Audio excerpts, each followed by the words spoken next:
Okay, so we start off with a picture and Mr. Wang's alarm is ringing, but he doesn't hear it. Uh-oh. That's not good.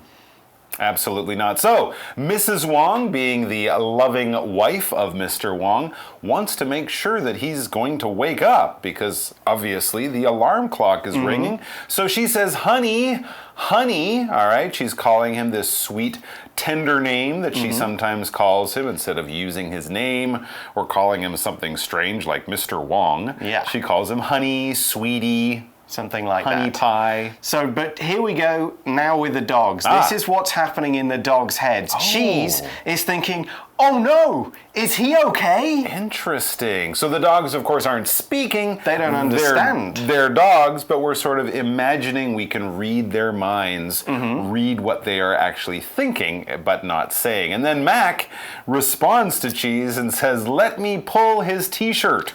So he's going to use his mouth and start pulling on Mr. Wang, maybe by shaking him. That will help to wake him up. Mrs. Wang says, it's time to wake up. So he's kind of waking up here. That's right. And Mr. Wang, you can imagine him sort of opening his eyes and looking around after coming out of his sleep, being a little confused. But then he realizes what's going on. He says, sorry, I didn't hear my alarm. All right, yeah. So he used this word alarm. It's spelled A-L-A-R-M. So with the alarm ringing and his wife talking to him and the dog pulling on his t-shirt, Mr. Wang finally wakes up, looks around, realizes he might be late and says, sorry, I didn't hear my alarm.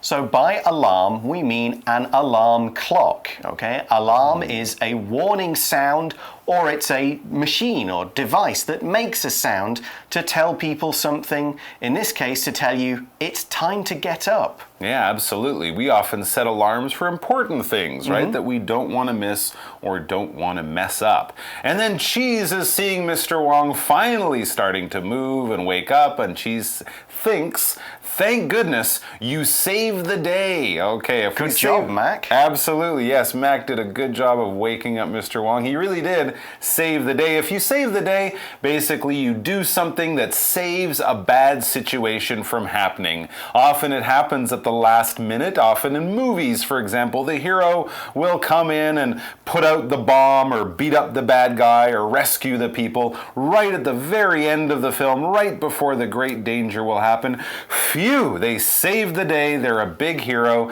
They helped us all to avoid a big problem. Right. So next is a new situation. Okay. We see Paige and Timmy. They're hugging Mac and Cheese. And Paige says, good morning, Cheese. And Timmy is saying, good morning, Mac. Okay. A big hug. So they're very happy to see the dogs. Maybe a little too happy to see the dogs because Mac is at the time thinking, I can't breathe. Yes, if you breathe, you're letting air in and out of your lungs, in and out of your body. Of course, you have to breathe to stay alive. And if someone is pressing down on your chest or choking off your throat or something like that, yeah, you can't breathe.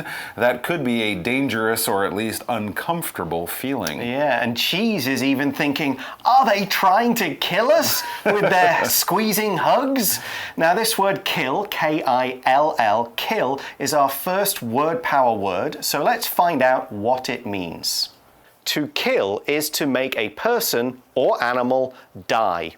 So we could say, the big fire in the department store killed many people. The big fire in the department store killed many people. Okay, so that is the word kill. We're now on to a new scene. That's right, a third scene for today. What's happening here? It says the Wangs are having dinner. All right, so they're sitting down for their evening meal. Mac and Cheese, the dogs, sit beside Jimmy and Timmy, the two boys, maybe hoping for a little snack from one of the boys. That's right. Well, Cheese is smelling the air and the food. He says, it smells so delicious, okay? Delicious, D-E-L-I-C-I-O-U-S.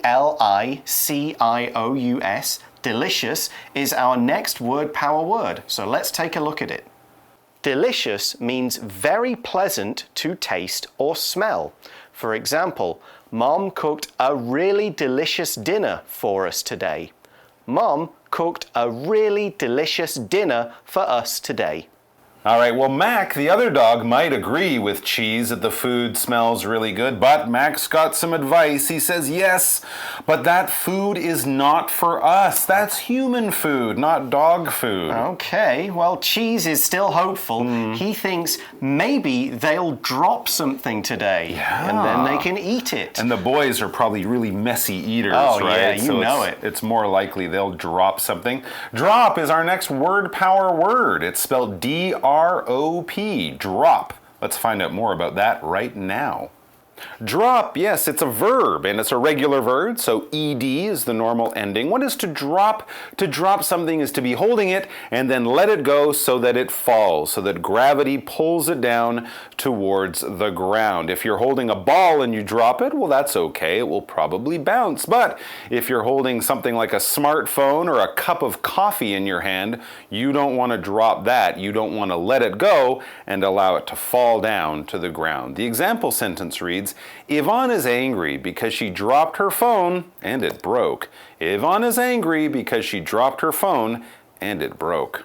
Okay, so the dogs are waiting, they're hoping something will fall down. Yep. Mac's not so sure. He says, I doubt it. Now, this is a phrase, I doubt it, that we use quite often to show you don't believe something is likely or you don't believe it will happen. So he's saying, I doubt it, meaning I don't think they will drop food on the floor. That's right. Probably not, or it's very unlikely. But Cheese, I love Cheese because Cheese is so hopeful. Cheese is saying, well, let's just wait here. We might get lucky. Yeah, it's unlikely that it will happen, but maybe if it does, maybe a steak will just come flying off the table. A whole steak. A whole steak right onto the floor. And if the dogs are in another room, they'll be so angry with themselves. So they're just going to stay. They might get lucky. Okay, another new scene now. This is a different kind of thing. Cheese says, Mac, quick, come to the door. Ah, okay. Something else is going on. Yeah, what's going on? And Mac, of course, is wondering what's happening.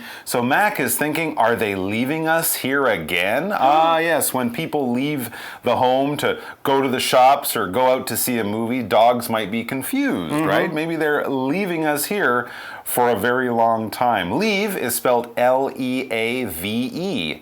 L-E-A-V-E, leave. Let's find out more about it. Leave is a verb, but it's an irregular verb, so we would say left for the past tense, not leaved. Do not say leaved, say left. When you leave something, that means you put something down and then you go away.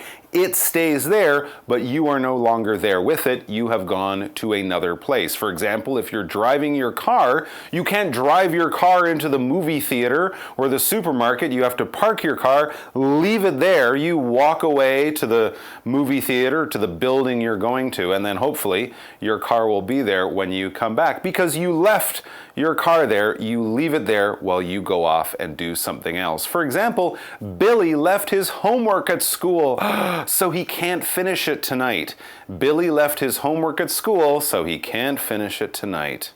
So the two dogs seem to think the whole family have left them there at home. Yeah. And they don't know when they're coming back. Well, actually, Cheese says, we have to stop them. Right. We can't let them go. Absolutely. So Mac and Cheese sit right in front of the door, and Mr. Wang and the kids just step right over them. They just walk right over them, walk right past them. Okay, sorry, dog, off we go. They just think the dogs are being silly, and their plan, well, it didn't really work. So that's what Max says, well, that didn't work.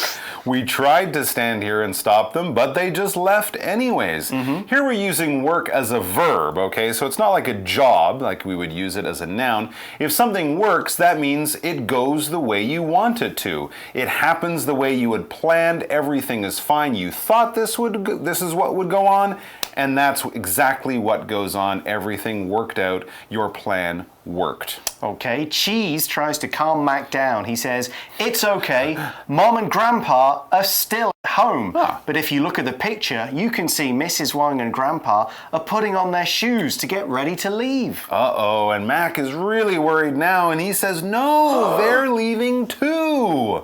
Oh my gosh, they think they'll be the only people or the only dogs left at home here. Interesting. So we've had a look at this word leave, haven't we? Yep. Earlier, I told you about leaving something when you go away, but we can also use it in a slightly different way. Okay, we'll look at that in our last word power, and when we come back from that, we'll be wrapping up for the day. In this example, to leave means to go away from a place or a person. For example, what time does your plane leave? What time does your plane leave?